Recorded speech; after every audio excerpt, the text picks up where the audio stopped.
Today is day 4,779 that Boswell Book Company has been in business. Thank you, Liam. Um, Thanks, Don. And here in conversation with Liam Callanan. And Liam, in case you don't know, although you should by now, is author of Paris by the Book, The Cloud Atlas, Listen and Other Stories, and a few other books. He's also a professor of English at UWM. He's a great friend of Boswell and a spectacular conversationalist. And he's going to be conversationalizing tonight with Don Lee. Don, it's a thrill to have you. In case you don't know, everyone, Don is the author of Yellow, Rack and Ruin, Lonesome Lies Before Us, and other books. He's won an American Book Award, an Asian Pacific American Book Award for Literature. He directs the MFA program at Temple University, and he is here tonight for his short story collection, The Partition. Get that without glare, The Partition. So you know, folks, if you order your copy from us, be sure to ask for your signed book plate to go along with that. We've got a bunch of booksellers who absolutely love this book here at Boswell Book Company. I am one of them. You can't throw a rock and not hit a good review of this book. So if you want to go throwing rocks at reviews, I'll let you do it. I'll tell you what I had to say about this book. Don Lee writes about Asian American experiences with such individuality, depth, and razor sharply defined details as to dash away any notion of a monolithic they. The Partition is a collection of longer stories in which characters have room to reflect, room to breathe, and Lee plots out not just moments, but entire lives, then brings them to a breaking point. I think it's a difficult structure to work with, and I think he does so with insight and grace, finding each character the place where momentum and weight of their personal history meets and presses against the weight of the world's expectations. I think it's a wonderful collection. I think you're going to enjoy reading about it. I think you're going to enjoy reading it, and I think you're going to enjoy hearing about it this evening. So I'm going to go ahead and turn it over to Don and Liam. Thank you both so much for being here this evening. I'm going to disappear. Thank you so much, Chris, for that introduction. It's great to be here doing this event for Boswell Book Company. I want to thank Daniel Golden for inviting me, and also for his tremendous support over my career for my books. It's meant a great deal to me, more than I can say. And thanks also to Liam for agreeing to MC. Liam is a good friend and also just a fabulous writer.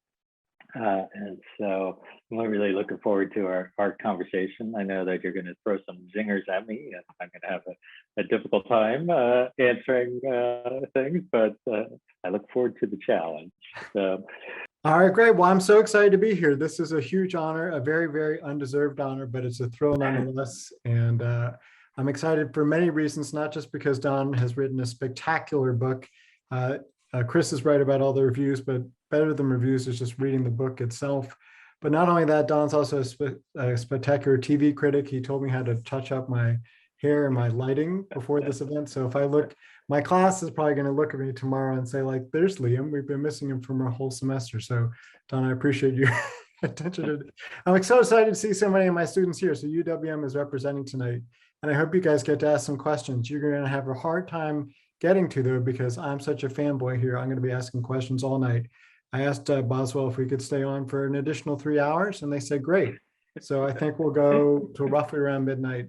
No, seriously, this is a spectacular book, and this is a spectacular opportunity for me. So what we're going to do, and I am here in virtual Boswell space behind me. What we're going to do is we're going to do it Boswell style. Don's just given us an amazing introduction to his work, his career, those amazing letters, and that truly, truly awful one from the New Yorker. I can't believe that. And then what I'd like to do is ask a few questions. We're going to have a conversation for a while, but then also to bring other people into that conversation. So please let me know if you guys have questions as they come up. I'll monitor the chat. I have a bunch of screens here to kind of keep an eye on different sources of transmissions, including my young daughter who is off at her community service thing tonight and needs to ride home. So if anyone on the chat can figure out a way to get her home, just let me know. She'll be fine, but if I look distracted, it's because I'm just monitoring her her progress through life. But Don, let's talk about your progress through life. One big thing I want to talk about is these are amazing stories to have written in a compressed amount of time. And I know Daniel Golden, who is your number one fan, at least in the store. I'm your number one fan outside of the store. And then I believe Jane is your number one fan outside of the two of us. But did these stories kind of be written? Daniel's question is, he was interested in kind of what period these stories were written. Are they all from the past few years, or are they over a series of time? And over the course of writing the stories, did anything kind of make you think like, this is a collection, or was it more less organic than that? Yeah, 3 of the 9 stories are quite old. I think Years Later was from 2005, and then I think UFOs was maybe 2007, late in the day 2008. But then the other 6 stories I wrote beginning in 2018, and wrote most of them in 2 years. And but Call Me, I actually wrote in late 2020 into 2021, and it was because, you know, as we were going along with the coronavirus and then the Atlanta shooting, and I thought, you know, I knew that the book would be published in 2022 at the earliest, and thought, you know, I cannot just let this go and not address the coronavirus and all of the anti-Asian hate that went along with it. Because at that point, all of the stories ended in 2019 very conveniently. Right. And so I thought, I got to do something. And so I finally did address it, but, you know, in an indirect way. I had to go through that period and sort of referred to what was going on with the pandemic. But ultimately, it was about the family. But I felt like I needed something that was more up to date, up to the minute. Well, it's an amazing result too. And it reminds me a little bit, actually, the first sentence after you finish that reading of the story Confidants, the narrator of that story, who's this really, really interesting guy. And I want to talk about letterpress printing in a second, because I did that back in college, and I'm just amazed at your breadth of research. But the first thing he says after, just to refresh everybody's memory, she says, they've been talking on the phone forever. Solveig says, she put her hand on my forearm and bugged her eyes in concern. What are you going to do? And then there's a line break, scene break, new change. And he said, I didn't want to do anything, afraid of what might emerge. And I thought, not to overread a line, but I'm an English professor, so I have a license to do that a little bit. It seems to me that's a moment in a lot of these stories where someone is moved from action or inaction or a witnessing, a spectating moment, to taking charge, taking action. It happens in the Partition. It happens with Alan Kwan's stories. And I just wonder if you could talk a little bit about that moment. If that's a moment when you're sitting at the keyboard and a character leaps to life in front of you, or is it something you're pushing towards, or does it go back and forth? That is a very English professor question. That's not a good sign, people. Okay. No, it is. It's an interesting question. And, you know, I think it's something that, like, probably, I mean, this is a craft-based question that most readers would not think about now, but it's always like when you have a first-person narrator in particular. And oftentimes what happens is that first-person narrator in your early drafts ends up to be a non-participant, is just an observer. And then you think, you know, this person needs to do something. Otherwise, there's no point in it being a first-person narrator. And so, you know, for this particular narrator, Jay, in Confidants, you know, I wanted him to be a little bit unreliable, and but also, you know, start to take, even though he definitely does not want to hear what's actually going on, would rather pretend that nothing is going on. Eventually, he has to act upon it and find things out. And so, you know, that's how I kind of look at the first person. I think is probably the most fascinating point of view that you can take on as a writer. And it's something that I actually avoided until my fourth book, The Collective. where I had a first person narrator. I'd actually never always written in the third person until that point of view, until that book. But then I got into it, and now it's something I really love. And I've always admired other people who could write in first person, and now it's something that I really sort of gravitate toward. Well, now I'm going to try and come up with a less English professor question, but we'll see. I am wearing my gear tonight, so once you dress as a Panther, you come as a Panther. But I'm interested in how these stories came to be, particularly in some of the materials that your publisher sent. You had an essay in there as well where you talked about writing about loneliness, about love, about loss, how that had both to do with race and ethnicity, but also something that was kind of a common experience for everyone. We all feel like outsiders somehow or another, and we all feel in the dark hours of the soul like we don't belong anywhere. And I was wondering if you could discuss this in terms of your stories. And there's an irony there that we all feel separate, but in some ways that's what binds us. Yeah, for sure. I mean, I remember at UCLA where went to undergrad, and I had a friend of mine who I finally had a heart-to-heart. He was white, and actually, he came from a wealthy family, and so I had a heart-to-heart with them, and I about being Asian American, sort of what we call microaggressions that I had faced at that time. And then he said, "Oh yeah, I know exactly what you mean because I'm tall." And I thought, what a dumb answer, but actually, for him, it was true that he had felt outcast for being tall, and I think it was about 6'5" or something like that. And there's always something where we feel like we're alienated, all of us, and we all ask the same questions, which are, what's my purpose here, and why do I feel so alone? And so that's complicated when you put race and identity in there. Certainly for me, I have this really weird background where my dad was in the government, first in the Army and then the State Department. And I was born in Tokyo and lived there for the first 4 years, but I had a Japanese maid. And so Japanese was actually my first language, and I thought I was Japanese. And then at 4 years old, we moved to Korea, to Seoul, Korea, and I had a Korean maid. And so I thought, okay, maybe I'm Korean, not Japanese.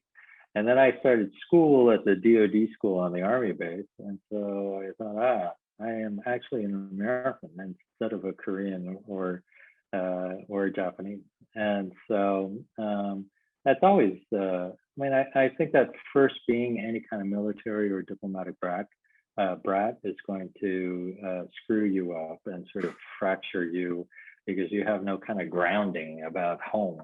And but then you compound that with this sort of muddled identity, and it gets even worse. But as I've told people, not so good for maybe for the way you grow up, or even extending into adulthood, but probably good for a writer, yes, to have that kind of background.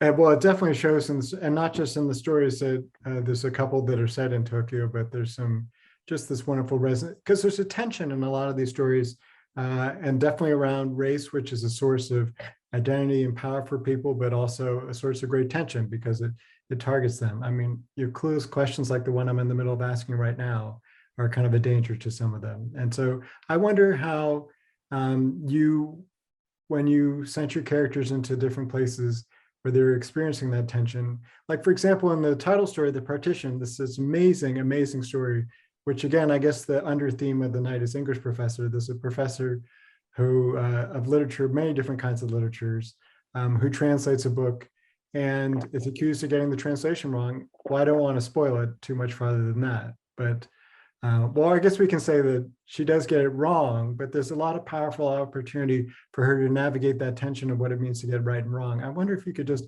reflect on that a little bit, because it seems to me that that tension undercurrents a lot of these stories.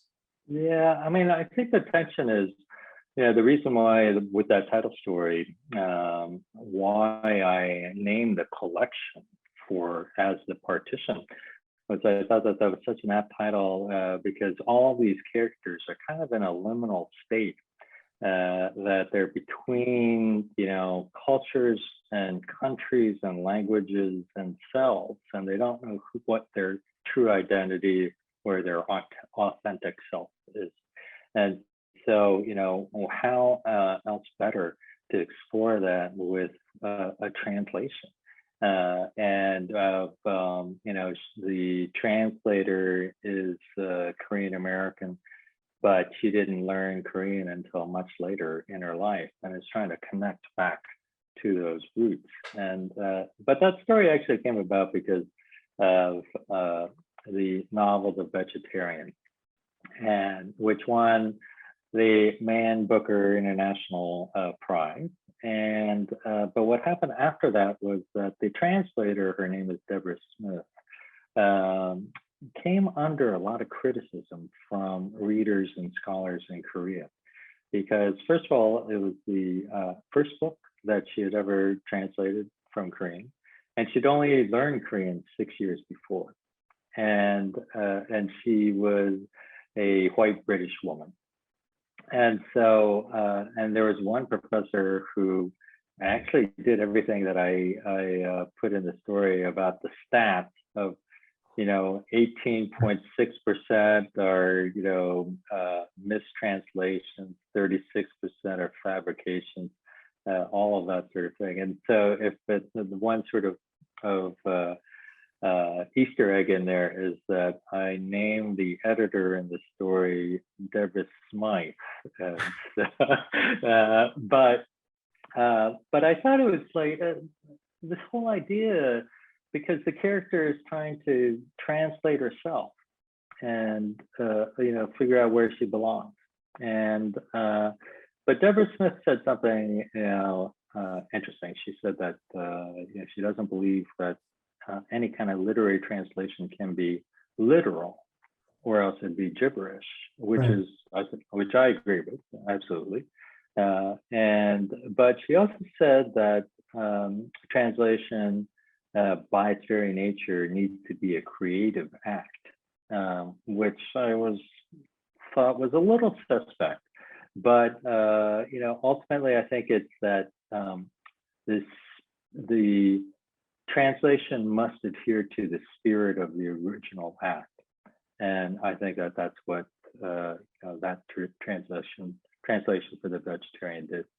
And Hong Kong, the author, agreed with that. That's one of my books was translated into Chinese, and I was actually in Beijing for a festival, and we were talking about it, and the newspaper reporter who had read the book in translation said, "I love that part with the knife." And I leaned to my translator and I was like, "I don't really remember a knife." And she said, "Well, one point," and I was being far too artsy in the original, something like "the anvil of his anger" or something like that.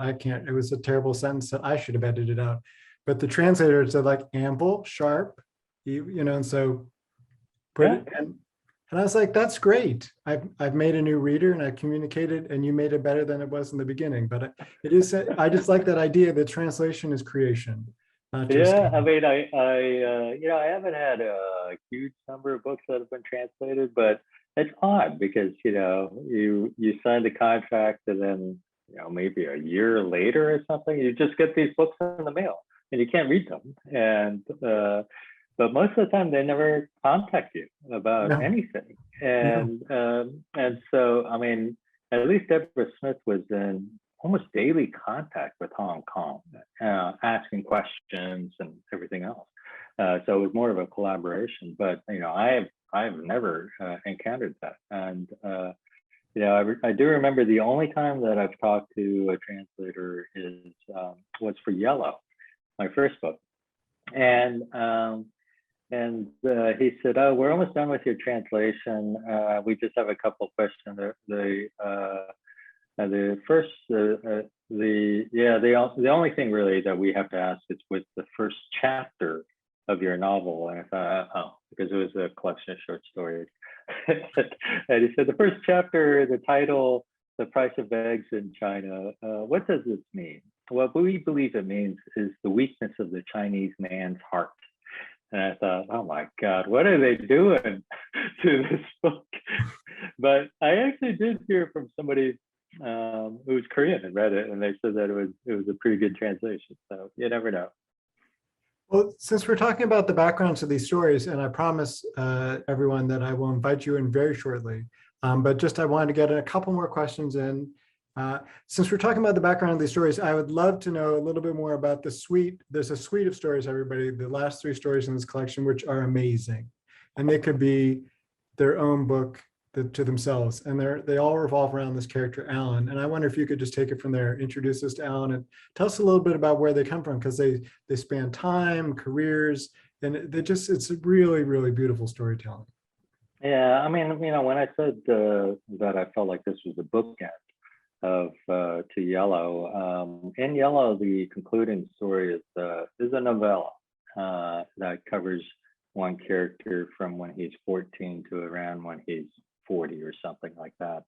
And I wanted to do something similar, but instead of a novella, I decided on a 3-story cycle because I've been interested in story cycles, for a long time. I read, for instance, William Trevor's Esther stories, Love in the Time of Ruin. Is that the title? And then there's a 3-story cycle in Alice Munro's Runaway. Yes. Which I thought were amazing. And so that's what I really was looking to do. And so I start with, Alan, who's when he's 14 and his father's in the government, he's in the CIA, and they're living in Tokyo. And then I take him to next when he's around 40, and he's become a sort of a Hollywood, B movie actor, and then to when he's about 59, and he's living an entirely different life, running a chain of boba tea shops in San Francisco. And so, but I really wanted to take somebody over, this 45 years and the sort of the unexpected ways that a life can turn. And really, I mean, I think that the big difference for me and with Yellow and with this book is experience. And I'm writing now about characters who are older and knowing what that's about. When I wrote Yellow, I didn't really know. I wrote most of the stories when I was in my 30s, and there's I think a vast difference, and being able to explore that was fun. I'm going to ask, first I'm going to throw this out to the room that if you have questions, now's the time to ask them, and I will get to them in the Q&A. But just to kind of, while people are gathering their thoughts and I'm collecting some of those questions, I'd be interested, the research here is amazing. So, and if you just knew all this to begin with, then I'm even more impressed, because there's everything from letterpress printing to television news to Alan's story. I mean, boba tea, the straws, you got to get the right kind of straw for the tea. And then the movie, but especially the movie sets are extraordinarily detailed too. But did you do research for this book? And if so, how did you do it? It was mostly on the internet, but the TV stuff, I knew a TV producer for the ABC affiliate in Boston. And so I asked her, a ton of questions that you wouldn't be able to find anywhere else about what it's like to be a TV journalist. And then, but, you're talking about reenactments, the middle story of that cycle about Alan. And that was really, I wanted to write about Marfa, Texas, where I spent 3 summers. And No Country for Old Men was filmed there.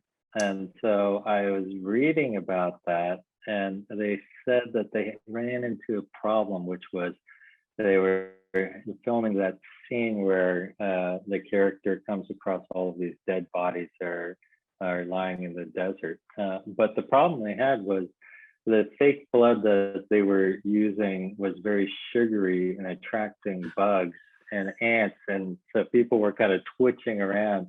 And they ended up having to spend, to import the special blood from England that cost something ridiculous, like, $800 a gallon. And that actually started this off. But really what I was thinking about were kind of movies like Romeo Must Die with Jet Li and Russell Wong, and The Replacements with Chow Yun-fat, and how they get sort of, I mean, they're interesting movies, but they get stuck in these kinds of very limited roles. And the difference, though, I mean, I love action movies, and so I was able to put in a couple of my sort of favorite movies, like the John Wick series, the Jason Bourne series. And then, in terms of research, you can find anything on the internet. Like, there are websites that detail all of the guns that are used in every I was single going to one ask of these. you, yeah. Yes. So the other movie I looked up was Heat with Robert De Niro and Al Pacino. And yeah, these sites list every single weapon. And so, you can look up all those brands and everything else. But yeah, I mean, I love doing that kind of research. I tend to get too carried away with it. But what I end up doing is having to cut out a lot of stuff. But I love, I mean, it goes actually to, I'm always curious about people's passions and, what it is that they're obsessed with, what they're in love with. And so that sort of stuff, especially people who are in love with what they do. And that's where the letterpress things got in. I was at Temple, I was teaching a class in journal editing, and part of it was typography. And I would show them a video of a letterpress printer named John Christensen for Firefly Press in Somerville, Massachusetts. And he had the most beautiful voice I'd ever heard.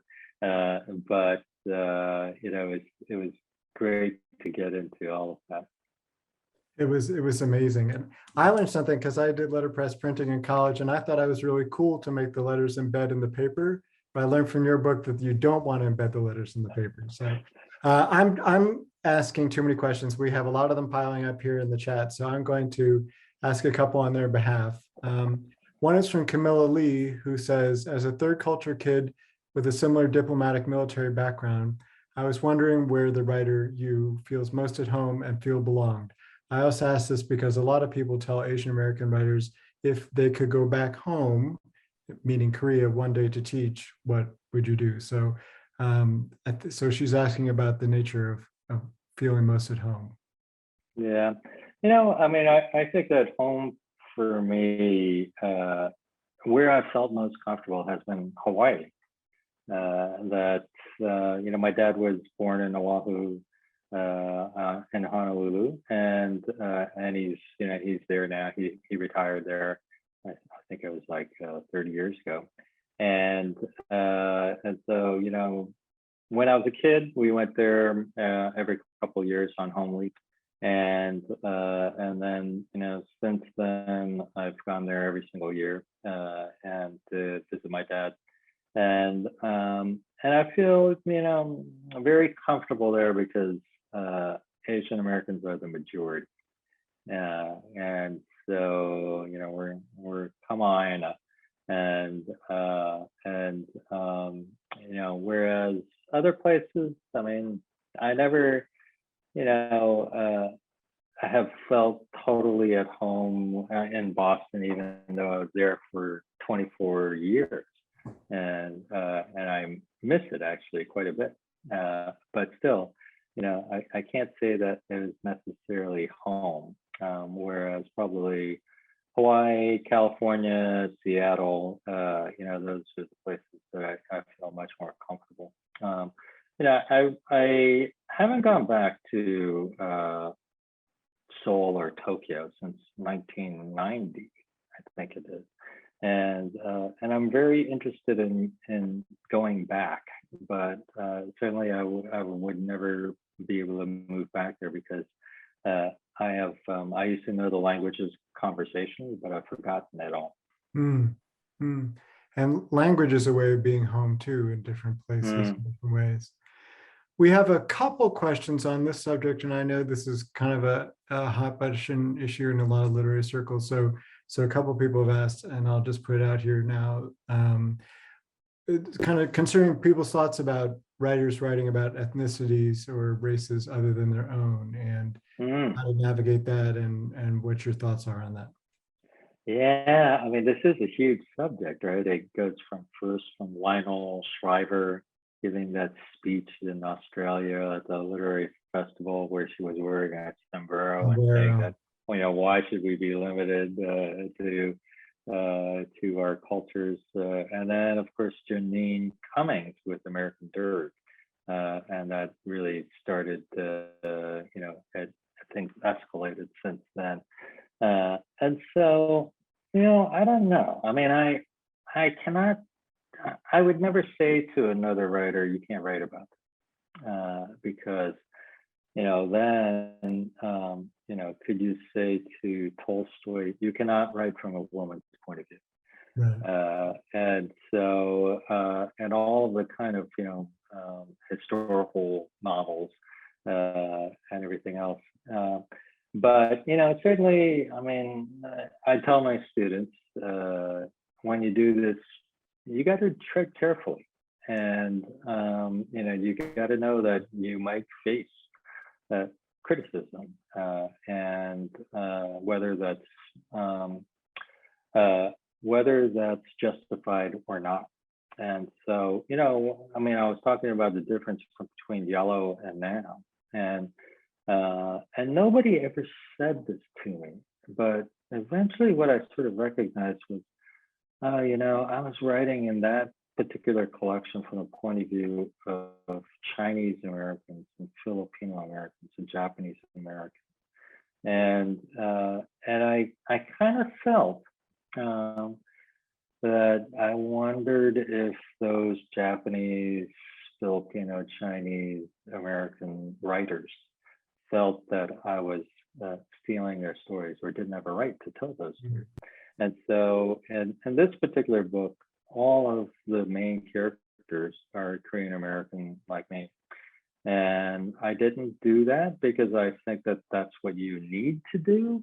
But I thought, that these particular stories work that way. And that's what I felt like was right for me. But I can't speak for other people. And I think actually probably the pendulum has swung too far, where people are afraid of having any characters of color at all in their books, because they're worried about some sort of blowback. But then, of course, the opposite complaints will come in, where people will say, "All your characters are white. What are you doing?" and so, there's some sort of balance that we will find eventually. Well, with great work like yours, I think we'll find it faster than slower. That's for sure. So, I mean, how you're kind of answering these questions on the page is really compelling for a white writer like myself, but also for this great community of writers to learn from.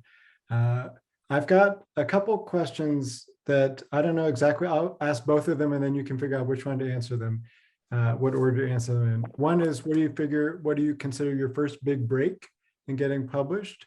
And what aspect of your writing allowed the publisher to take interest in your book? And the other question is, and this is from someone who knows you very well, how did you choose the order of the stories in your book? Well, I think probably my big break probably was publishing that story Yellow.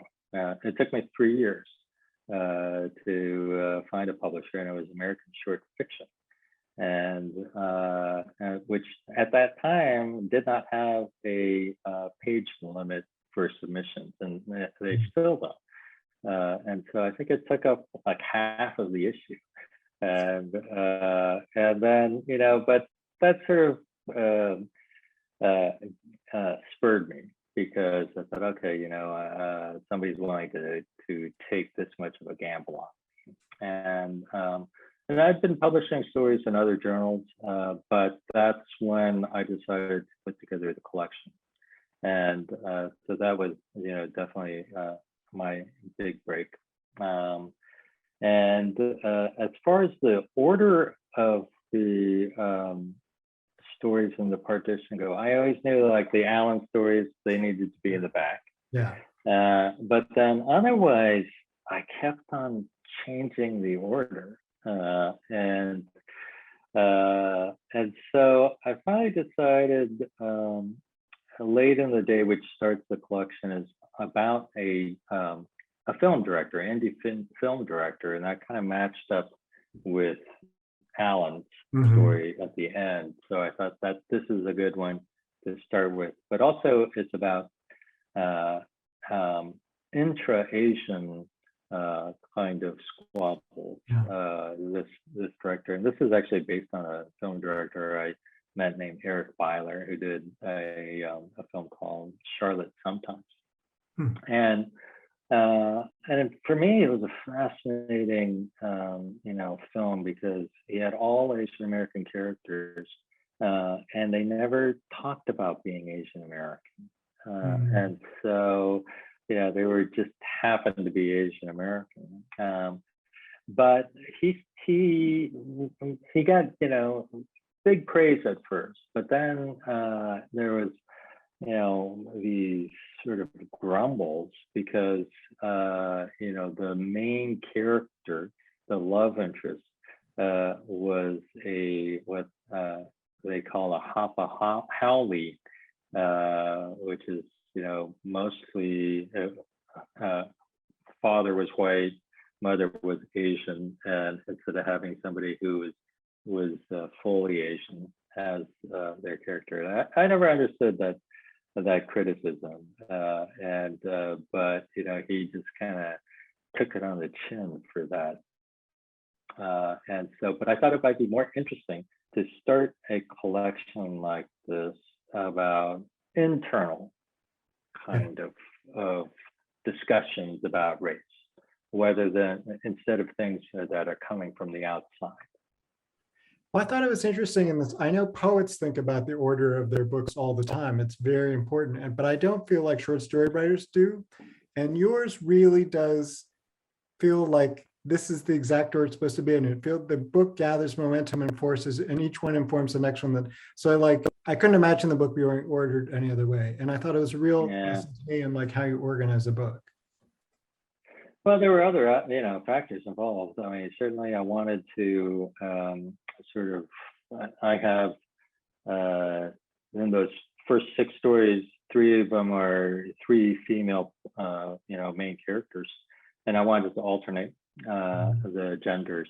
But also there are, whereas Yellow was connected or linked by place, stories took place in one fictional town in California. This thing roams around to various locales. They're all sort of places I've lived in or visited extensively. But if you really kind of dig into it, you'll find that each city is mentioned at least in 2 stories. And so, those become the linkages, as well as kind of the motifs I have with food and bars and restaurants. And so, there were kind of other things that led to the order of the story. The book will make you very hungry. You're a good cook too. I've experienced that firsthand. I think we have time. I'll throw this out to the room for one last question. I'll ask one while we're waiting for that one to come in. I'll ask the writer's favorite question, just because we've been talking about this in my workshop this very week and last, about process. How do you get the work done? What's your way? Yeah. This being a professor, it's very hard to write during the school year. And so what you end up doing is you wait for the summer to begin, and then you got to turn it on. Oh, And so, it's a tremendous amount of pressure to be able to produce. But, we are fortunate to have those kinds of jobs, I think, where, we get 3-4 months off, and, you can devote every day to writing, which is, essentially what I do when I'm deep into the middle of a book. And but I'll tell you what my process after Yellow was published. At that time, I had a full-time job as an editor, Monday to Friday, 9 to 5. It was actually much more than that, but I negotiated to get Fridays off because I had a contract to write a novel. And so I decided I would write on Friday, Saturday, Sunday. I would write 2 pages a day, double-spaced pages a day. And at the end of a year, I would have a draft of a novel well over 200 pages, and 300 pages. And so that's what I did to write Country of Origin, my first novel. And but I did it by writing by hand because it would force me not to revise. yes. And so, I would do little revisions in the margins and stuff like that, but you can't do much, right? Yeah. So then I would flip the pages over. There were yellow legal pads. And I'd flip the pages over and then didn't look at them until I finished that first draft. And then I had, the stack of yellow legal pad pages. And I was, petrified that there was going to be a fire or the sprinklers would go off and ruin this manuscript. So I started typing them madly into my computer. But what I didn't know was that there was an old school trick to keep your manuscript safe. And that is from Richard Yates. He was teaching as a visiting writer in Tuscaloosa at the University of Alabama for a year, and then he was kind of too sick to move on, and so he stayed there renting an apartment. He finally died, and then his colleagues and his grad students were looking around because they knew that he had been working on a novel, and they couldn't find it. And then they finally found it, which was in his freezer. Right. And this is a poor man's fireproof safe. So I guess he would stick it in there every single night. So behind you tonight in your back screen, those are like full-size fridges that you've got going on there, not closet. That's right. Okay, good. Well, that is a great note. Well, actually, to end on, we'll ask someone has posed the classic question, which is what's next? And also, with a related thing, would you ever consider writing across genre, like into sci-fi or fantasy or something like that? Well, I sort of think of Country of Origin was a cross-genre book because it was kind of a mystery, and that's actually where you and I first met, Liam. You won. We were finalists for the Edgar Award for best. And neither of us have written mysteries, so. Yeah, it's funny. It was like that. I remember you said to me, I don't really think about book as a mystery, do you? And I said, no, I don't. But nonetheless, there we were. And but I tell you, mystery readers are great book buyers and fans. They read a ton.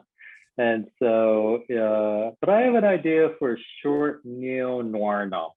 Cool. And which is kind of a globe-trotting novel that would start in Seoul and then end up in Ireland. And so that's what I have in mind. And we'll see if I actually end up doing it. But that's the thought right now. Well, if you do, when that next book comes, we will have you right back here at Boswell Books. Thank you so much for Don Lee coming out. I'm going to have a big round of applause. Can everyone please, the best way to support a bookstore and an author is to click on that link or just go to boswellbooks.com and find your book from Don. You can get it signed because he's got signed nameplates right there. And Daniel usually has your old books too, not or your previous books too, because he is, again, a fan. So you can always find, and if you can't, stop by my house. I'll loan you mine, but I'm only going to loan it because I am going to get that book back because I love Don Lee and I love his books. And I love that we've had this opportunity tonight. So thanks everybody for joining us. Thank you, Don. Thank you so much, Liam. This has been a lot of fun. This is great. Chris, I'm turning it over to you. Thank you both so much. What a wonderful conversation. Yes, we do have copies at the store. In fact, this is one of them. I pulled it off of a large stack of them. And we do have a little bit of backlist. I know we've got at least a copy of Yellow, Lonesome Lies before us. I think we have a couple copies of it still. And a couple other things in stock. So yeah, search our website. Liam, thank you, as wonderful conversationalist as ever. And Don, thank you so much for writing a spectacular book and joining us to talk about it tonight. All right. Thank you so much, Chris. I really enjoyed it. Thank you Chris. for Thank you, hosting. Don. Absolutely. Good night, everyone. We wouldn't have a bookstore without you. Thanks. All right. Bye-bye. Good night.